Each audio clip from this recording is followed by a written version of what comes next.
শোনো বাচ্চারা, আমাদের স্কুলে ভূত চলে এসেছে, আর হ্যাঁ তোমাদের মাঝেই রয়েছে। কি বলেন স্যার, এটা কি আসলে সত্যি? হ্যাঁ রে হ্যাঁ বাচ্চারা। হে ভূত, তুই এখান থেকে চলে যা, না হলে তোকে পেলে কিন্তু ক্যাচার ক্যাচার করব।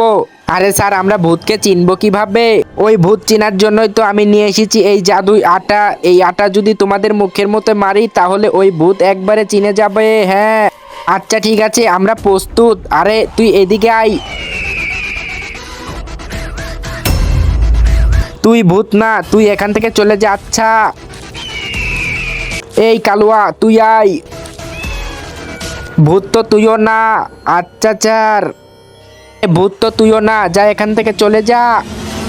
এই বড়, তুই আয়। তুমি যদি এই ছবিটা ভালোবেসে থাকো তাহলে কিন্তু ভিডিওতে একটি লাইক করে চ্যানেল সাবস্ক্রাইব করো, আর না করলে বুঝবো তুমি এই ছবিটা ভালোবাসো না। স্যার এইবার তো বাচ্চাদের বাঁচাই নিলেন, কিন্তু আগামীবার বাঁচাইতে পারবেন না। হ্যাঁ